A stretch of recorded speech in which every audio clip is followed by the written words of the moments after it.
Hi Prabhu, so let's look at the video first. For that, I'll first draw a rectangle. I'm considering this as the front part of the apple.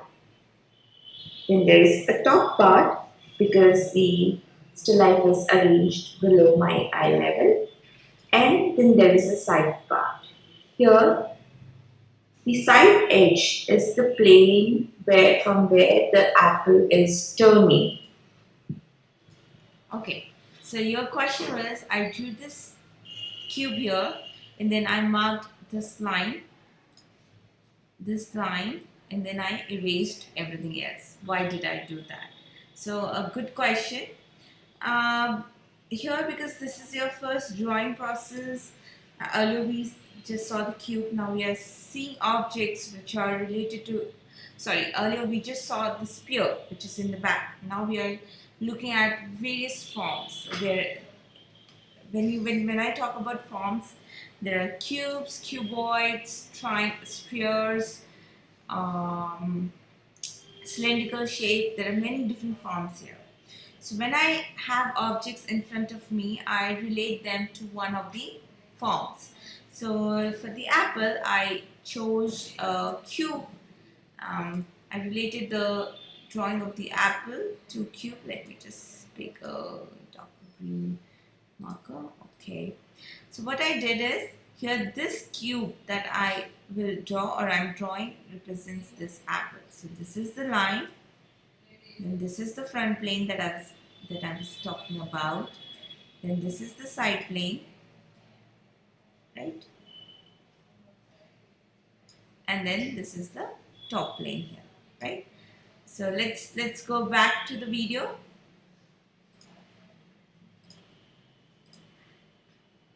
For example, this is my apple, this is the top part, and it's turning from the center.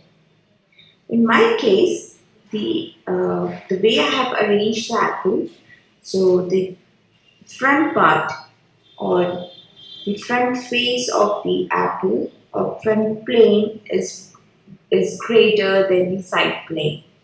So I'm considering this line, this dark line, as the line from where I'll receive the side plane, both the side planes, the front plane. Okay, so behind the idea behind drawing this cube and then later on erasing was just for you to understand how I see different forms in objects, in day-to-day objects. So apple is a day-to-day object found in nature, and I see a cube in it. So how I see a cube, how will I draw? So that's why I did a small drawing, and then I got this line. This is the line where the apple will sit. This is this line. This is one of the dominating line. So it's up to you what line you want to pick. You can go for a line which passes right from the center of the apple like this, and then you can draw here and here. So I just wanted to show the planes that this is one big plane, right? Then this is one smaller plane and top plane. That's why I did this cube and I related this line to this line of the apple and then did my further drawing. So basically it's all about relationships. I was trying to create relationship.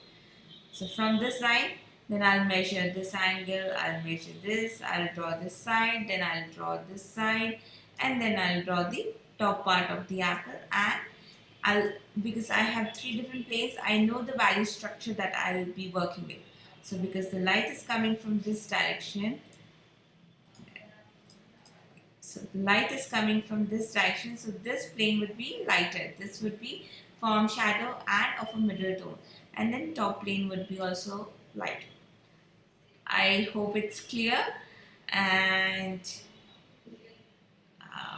let's also see your assignment for today's class, for this particular class.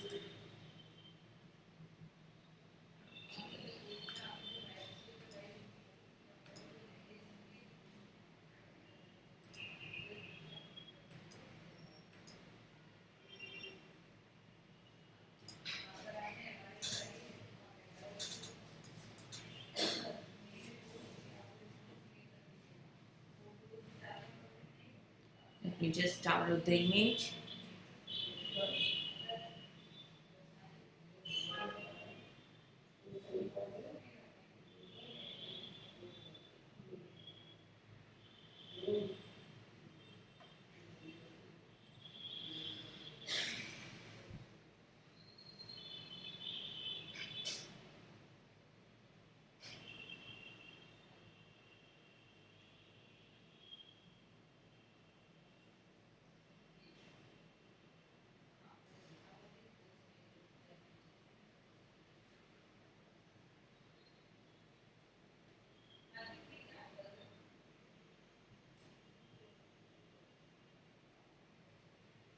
Okay, so here we have.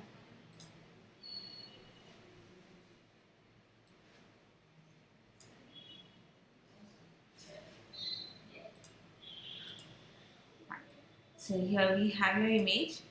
Now, what happened was, I think you used a scale for center, vertical, and horizontal, and I could actually read the marks of the pencil. So try to be really light with the pencil marks, so that when you fill in the charcoal, the lines don't show up. Okay. So talking about the spear is working. It needs a little more darker form shadow and a better transition, more smoothness uh, in applying charcoal. Now talking about the apple here, the drawing is bit off. Now this was the line. Um, so this was the line that you took, and this side of the apple is bigger in comparison to this side, right? And then there is a top plane. So the drawing should be a bit better. You take small marks and actually mark down the shape. Or what you can do is draw a big cube and then cut it down. So cut it down into a shape of apple like this. From here you can cut like this, and then erase the extra lines. The form shadow is, see, there are two different values. The ball is very light. The value scale of ball is going correct, but the value scale of the apple is very light.